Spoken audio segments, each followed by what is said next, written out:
हट जाती है और खुद एरन को ही चोट लग जाती है उसके ही हमले से, जिसकी वजह से वो नीचे गिर जाता है। वो सोल्जर्स आपस में कहते हैं भाई हमने गलती कर दी यार, इस पे भरोसा करके ये तो हम पर ही हमला कर रहा है यार। वो सोल्जर्स दिखते हैं कि एक 12 मीटर का और एक 5 मीटर का टाइटन उनकी तरफ आ रहा है, जिसे देखकर वो सभी डर जाते हैं और कहते हैं चलो भाई प्लान फेल हो चुका है, यहाँ से निकलो जल्दी, मुझे लगता है हमें एरन को यहीं पर छोड़ना होगा यार। रिको भी कहती है हाँ सही कहा तुमने। ये सुनकर मिकासा गुस्से से भर जाती है और मिकासा उन सभी को एक डेथ चेयर देने लगती है। इस तरह वो सभी के सभी सोल्जर्स उस रेड स्मोक को देखकर काफी ज्यादा परेशान हो जाते हैं और मार्को कहता है सब खत्म हो गया, मिशन फेल्ड हो चुका है, ये लाल धुआं इस बात की निशानी है। कुछ सोल्जर्स उस कमांडर को कहते हैं सर मुझे लगता है हमें उन सभी लोगों को वापस बुला लेना चाहिए क्योंकि मिशन तो फेल्ड हो चुका है। पर कमांडर पिक्सिस कहता है बिल्कुल भी नहीं, जैसा चल रहा है चलने दो, हम इतनी जल्दी हार नहीं मान सकते। इस तरह वो सभी के सभी लोग आपस में बहस कर रहे होते हैं और एक सोल्जर अपने कैप्टन से कहता है सर आपने देखा नहीं एरन ने कैसे मिकासा पर हमला किया, हम इस पर भरोसा नहीं कर सकते, हमें इसे यहीं पर छोड़कर यहाँ से जाना चाहिए। पर यार हम देखते हैं कि ये कैप्टन काफी सही बंदा होता है और इन सभी को कहता है कि तुम लोग उन टाइटन से फाइट करो जो हमारी तरफ आ रहे हैं, हमें एरन को बचाना होगा, हम इसे यहाँ पे नहीं छोड़ सकते, वो ह्यूमैनिटी को बचाने के लिए हमारी आखिरी उम्मीद है। और शायद तुम लोग भूल रहे हो कि मैं कैप्टन हूँ तो मैं ही तुम्हें ऑर्डर्स दूंगा और तुम्हें उनको मानना होगा। मिकासा इयान का शुक्रिया अदा करती है कि उसने उसकी सपोर्ट की और एरन को बचाया। वो मिकासा को एरन को प्रोटेक्ट करने के लिए कहता है और वहाँ से चला जाता है। मिकासा एरन को देखते हुए सोचती है ये चक्कर क्या है, एरन रिकवर क्यों नहीं हो रहा है, क्या पहले जो इसने लड़ाई की थी उसकी वजह से एरन कमजोर तो नहीं बढ़ गया। इसके बाद हम देखते हैं कि एरन बेहोशी में एक सपना सा देख रहा होता है जिसमें वो उसके घर में होता है और वहाँ पर उसके डैड, उसकी मॉम और मिकासा भी वहाँ पर होती है। थोड़ी देर बाद आर्मिन एरन के पास पहुंच जाता है और उसे ऐसा गिरा हुआ देखकर सोचता है एरन को क्या हुआ यार, ये तो गेट को सील करने वाला था, ये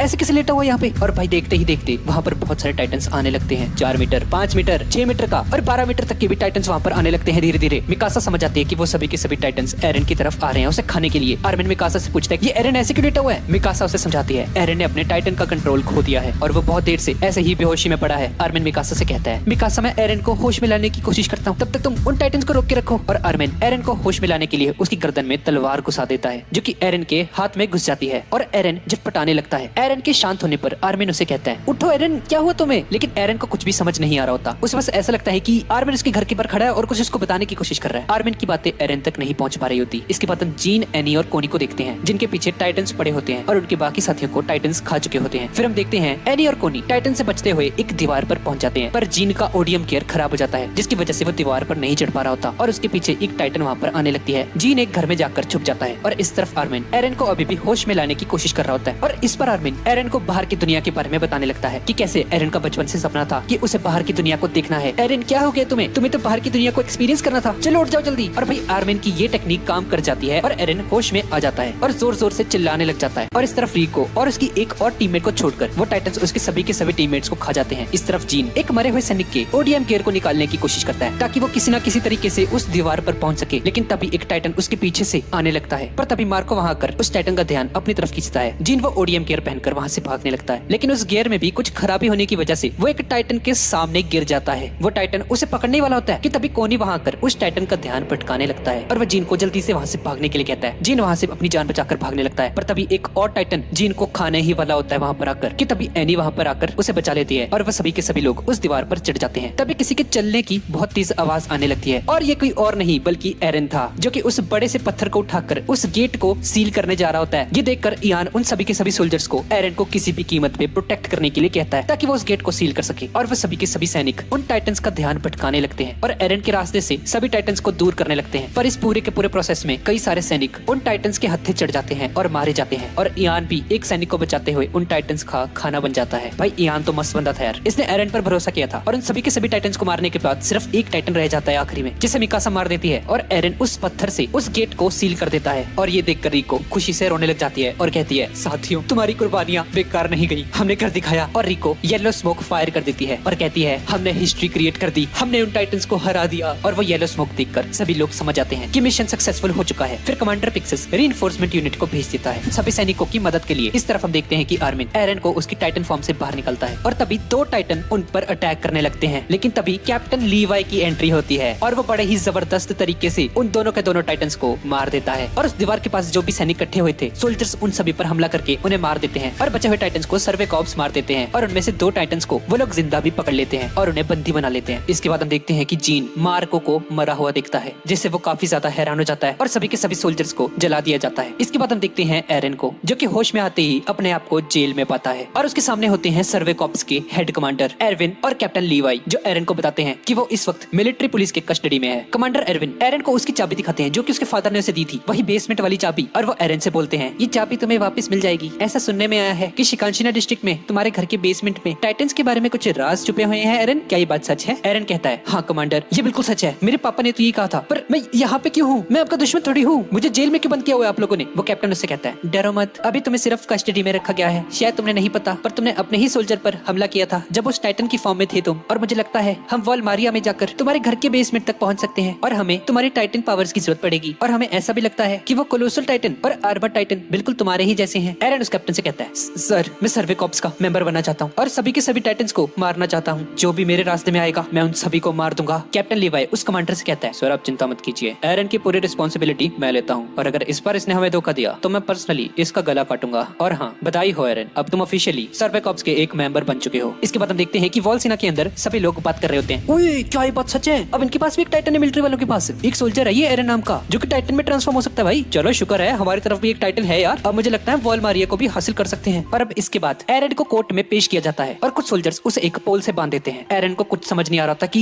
ये आखिर चल क्या रहा है यार, मैंने क्या किया है और ये सब लोग मुझे ऐसे क्यों देख रहे हैं कि मैं कोई मॉन्स्टर हूँ क्या? मैं तुम्हारी ही साइड का हूँ भाई, क्या हो गया तुम्हें? इसके बाद वहाँ सुप्रीम कमांडर डेरियस जेकली आता है और वो एरन का ट्रायल शुरू कर देता है और वो एरन को बताता है, तो मिस्टर एरन, अब आप जिएंगे या मरेंगे, इस बात का पूरा डिसीजन मेरे हाथों में है और इस ट्रायल से हम लोग डिसाइड करेंगे तुम्हारी कस्टडी मिलिट्री पुलिस को मिलेगी या सर्वे कॉर्प्स को। इसके बाद कार्रवाई शुरू हो जाती है और मिलिट्री पुलिस का एक ऑफिसर एरन के बारे में बताता है, जज साहब मुझे लगता है हमें एरन को इंटेरोगेट करना चाहिए और हमें इससे जो भी इंफॉर्मेशन मिल सकती है वो सारी इंफॉर्मेशन इकट्ठी करके इसे मार देना चाहिए, क्योंकि साहब इसका कोई भरोसा नहीं है, इसका नेचर बहुत ही ज्यादा अनप्रेडिक्टेबल है, क्या बताइए हम पर ही अटैक कर दे किसी भी वक्त। इसके बाद कमांडर एरविन अपना प्रपोजल रखता है और वो उस जज से कहता है, सर मुझे लगता है हमें एरन को सर्वे कॉर्प्स का एक मेंबर बना देना चाहिए, हम उसके टाइटन पावर्स का यूज करके वॉलमारिया को वापस पा सकते हैं। और फिर वहाँ पर बहस छिड़ जाती है कि एरन के साथ क्या करना चाहिए उन्हें। वो जज एरन से सीधा पूछता है, तो मिस्टर एरन, क्या तुम अपनी पावर्स को कंट्रोल कर सकते हो? जी सर, क्यों नहीं, मैं यही तो चाहता हूँ। लेकिन एरन, मेरे पास एक रिपोर्ट है जिसके हिसाब से तुमने अपनी टाइटन फॉर्म लेने के बाद सोल्जर मिकासा को मारने की कोशिश की थी। वो जज मिकासा से पूछता है, सोल्जर मिकासा, क्या ये बात सच है? मिकासा उसे बताती है, हाँ ये सच है, पर इससे पहले एरन ने मुझे 2 बार बचाया भी है, वो भी अपने टाइटन पावर से ही। फिर एक दूसरा सोल्जर उस जज को बताता है, सर ये मिकासा एरन की ही साइड लेगी क्योंकि एरन के साथ ही रहती है बचपन से। और तो और हमें ये भी इंफॉर्मेशन मिली है कि मिकासा ने 9 साल की उम्र में ही 3 किडनैपर्स को बहुत ही बेरहमी से चाकू मारकर मार डाला था। मानता हूँ कि उसने ये सब सेल्फ डिफेंस में किया, पर जिस तरीके से उनका कत्ल किया गया वो बहुत ही ज्यादा खतरनाक था। हो सकता है कि ये भी एक टाइटन ही हो एरन की तरह। ये सुनकर एरन गुस्से से भर जाता है, अबे ओ, अपनी बकवास बंद रख ले, माना कि मैं एक मॉन्स्टर हूँ पर इसमें मिकासा को बीच में मत ला। बेटा अभी मेरे हाथ खुले होते ना तेरे को मैं बताता अच्छी तरह, तेरी भैंस की टेंट, तुम सब के सब लोग किसी काम के नहीं हो। क्या फायदा है तुम्हारे इस सोडियम गियर का? 100% जाते हो, 20% वापस आते हो, कोई फायदा है तुम्हारे इस पावर का? तुमसे नहीं हो पाएगा, मुझे ही टाइटन्स का सफाया करने दो। और तभी कैप्टन लिवाई वहाँ पर आकर एरन को बुरी तरह से मारने लग जाता है। मिकासा उसे रोकने जाती है पर आर्मिन उसे रोक देता है। लिवाई उसे कहता है, अबे ओ एरन, ज्यादा मत बोल, लगता है तेरी छितर परेड करनी पड़ेगी। और ये बोलकर लिवाई उसकी बहुत ही बुरी तरह से पिटाई करने लगता है। ये सब देखकर वो सभी लोग हक्के बक्के रह जाते हैं। और फिर मिलिट्री पुलिस का एक ऑफिसर लिवाई को रोकने के लिए कहता है और कहता है, लिवाई बस करो, अगर उसे गुस्सा आ गया तो वो टाइटन में भी बदल सकता है। तो लिवाई कहता है, अच्छा अभी तुम ही तो कह रहे थे कि इसे मार देना चाहिए। लिवाई उसकी पिटाई कर करके एरन की हालत बहुत ही ज्यादा खराब कर देता है। एरविन उस जज से कहता है, हमें एरन को कैप्टन लिवाई के सुपरविजन में रखना चाहिए, थोड़े दिन इसको इनकी नजर में रखते हैं, मुझे एरन पर भरोसा है, वो ह्यूमैनिटी की मदद कर सकता है सर। जज उसे कहता है, अच्छा पर अगर ये आउट ऑफ कंट्रोल हो गया तो क्या करोगे तुम लोग? लिवाई उसे कहता है, सर आप चिंता मत कीजिए। और वो जज एरन को कैप्टन लिवाई की कस्टडी में दे देता है। और ट्रायल खत्म होने के बाद वो सभी लोग एरन से मिलते हैं और कैप्टन लिवाई भी एरन को सॉरी कहता है उसकी इतनी पिटाई करने के लिए, पर उसे कहता है कि यार ये करना जरूरी था, वरना जज को यकीन कैसे आता कि मैं तुम्हें कंट्रोल कर सकता हूँ। इसके बाद हम देखते हैं एक पुराने सर्वे कॉर्प्स का HQ को। एरन को देखते हैं जो कि एक घोड़े को तैयार कर रहा होता है और वो अपने सामने बहुत सारे सोल्जर्स को देखता है। अच्छा तो ये है इन सर्वे कॉर्प्स का मेन हेडक्वार्टर। अच्छा तो ये है वो स्पेशल ऑपरेशन स्क्वाड जो कि कैप्टन लीवाई की स्क्वाड होती है। पेट्रा रेल, ओलियो बुजाडो, एल्ड जिन, गंथर स्कल्ट। भाई देख लेना इनके अगर नाम मैंने गलत प्रोनाउंस किया हो तो ये प्लीज कमेंट्स में गालियां मत लिखना फिर मुझे ना। अब एरन सोचता है अपने मन में कि अगर मैंने अपना कंट्रोल खो दिया तो इनमें से कोई भी मुझे झटपट मार देगा। इसके बाद एरन लिवाई के पास आकर कहता है, मैंने ऊपर सब साफ कर दिया सर, और क्या मैं आपसे पूछ सकता हूँ कि मैं कहाँ पर